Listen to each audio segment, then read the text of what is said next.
So in this pension drawdown series, I've talked about why investing your pot for retirement needs a different strategy. I've talked about different methods to make your capital last longer in retirement. I've even covered some of the biggest pre-drawdown mistakes I see people make. But there is one little thing that I haven't fully explained.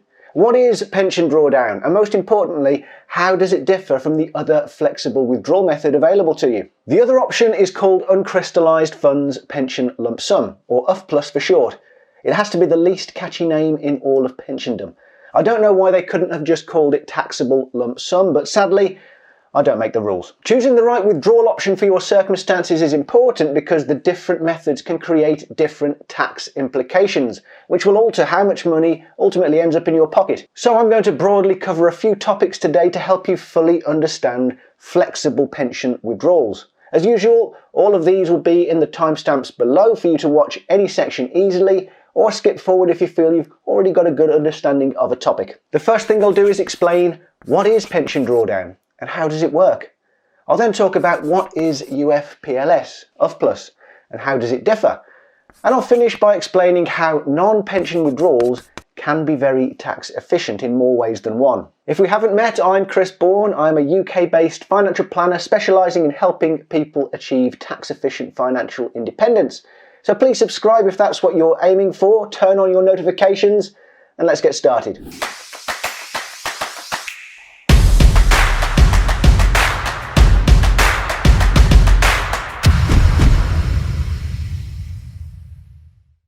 So, pension drawdown, or to give it its proper title, flexi-access drawdown, was introduced as part of new pension freedoms legislation which came into effect in April 2015. It is simply just a facility that allows you to draw money directly out of the investments in a pension plan, much in the same way as you'd withdraw money out of the investments in the stocks and shares ISA, but with different tax treatment. It really changed the landscape for pension withdrawals because for the first time, everyone who reached pension age was given unrestricted access to their defined contribution pension pots, such as SIPs, personal pensions and group personal pensions. Prior to this, withdrawals were limited to a percentage of the government actuaries department rate, or GAD rate for short, so there was a ceiling on what you could take out. The only people who were allowed to take out everything from their drawdown pensions were those who had a minimum guaranteed pension income of £20,000 a year, from either a defined benefit scheme or insured annuity. I have to say that this seemed like a sensible system to me.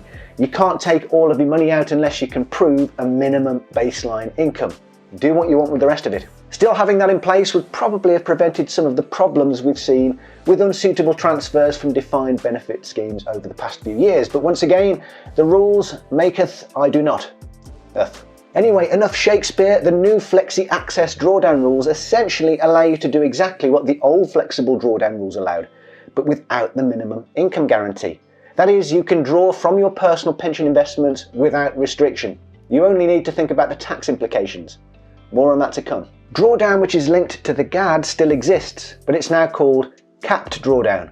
A much better effort and a name that actually makes sense. Anybody who held a drawdown plan prior to the rule changes was automatically transferred into capped drawdown.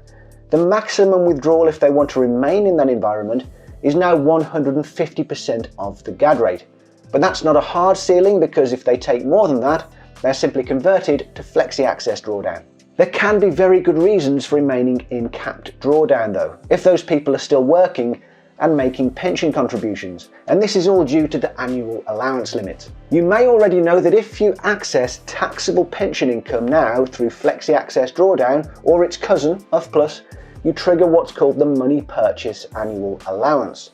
That essentially means that the maximum amount you can pay into pensions in the tax year is slashed from £40,000 to just £4,000. If you remain in capped though and just withdraw money within your limits, the MPAA isn't triggered and you can continue to pay in up to £40,000 a year as long as your salary can substantiate that. It's important to know though that you don't just draw money out of your personal pension plan. You have to choose which withdrawal vehicle you're going to use, and that means doing something called crystallising your benefits. In all modern pension plans you have complete control over how much pension you crystallise. You don't have to take all of it at once, and when you do this, you have the option of taking a tax-free lump sum of 25% of whatever amount you choose to crystallise. So if you crystallise £100,000 of your pot, you can take £25,000 as a tax-free lump sum. The leftover amount then moves into a withdrawal vehicle such as flexi-access drawdown. I created a video a while ago which turned out to be a very popular one, all about how to maximise your tax-free lump sum benefits. I'll put the link in the description below for you to check out after this video. Once your money is in flexi-access drawdown, it can be invested, just like it was before you crystallised, which means it can still continue to grow. You can draw out from the plan at any time, but you're not obliged to. If you do withdraw, the payments made to you will be subject to income tax at the applicable rate. It is often sensible to change your investment strategy when you move into drawdown, but I won't go into detail on that, as I've already covered that at length in other videos in this UK pension drawdown playlist. As I alluded to when I said you can choose how much of your pot you take benefits from, you don't have to crystallise everything at once. And this is where UFPLS can come into play. The simple difference between flexi-access drawdown and UFPLS is that with the latter, none of the benefits you crystallise remain invested. You take the whole amount as a lump sum withdrawal, with 25% of it paid tax-free and 75% of it subject to income tax. This withdrawal method is what makes it theoretically possible for you to draw out your entire pension pot in one go when you've reached pension age, if you're willing to accept the tax consequences of that. But a different approach may be more advantageous. Imagine you need an income of £3,000 a month. If that was paid from flexi-access drawdown, or from an annuity or defined benefit pension, it would all be subject to income tax. If you chose instead to crystallise £3,000 of your pot every month though, via UFPLS, £750 of it would be paid tax-free. Only £2,250 would be taxable. That can be a very efficient use of your tax-free lump sum. It can often be worth withdrawing from non-pension vehicles in retirement and actually leaving your pension investments alone for a variety of reasons. One is income tax. General investment accounts on platforms allow you to use your capital gains tax and dividend allowances, for example. Investment bonds have many useful tax planning features. Gains and income produced by ISAs are completely free from tax. The combination of all these things can be extremely useful when you first retire, particularly if you're going to carry on working, even on a part-time basis, and your income is still subject to income tax. Or if you've got other taxable income from things like rental properties, building other wrappers that will permit you to use different allowances is certainly helpful. Money held in a personal pension environment, which includes all uncrystallised pots and flexi-access drawdown pots, is not subject to IHT. That's why it can make sense to spend those other assets which are subject to IHT first. Now, inheritance tax is usually due when your estate exceeds your nil rate band upon death. You also have a nil rate band to apply against the value of your main residence, as long as you're leaving it to lineal descendants, such as children or grandchildren.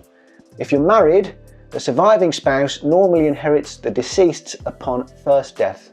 In that scenario, IHT would be paid upon second death, when both sets of bands are applied against the total estate. If tax is due, the rate is usually 40%.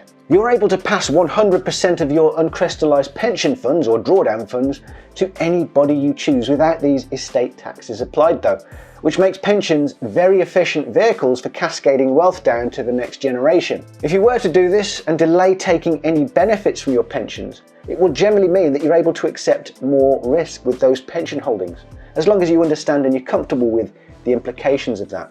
And that will mean that you'll gain more growth potential for longer.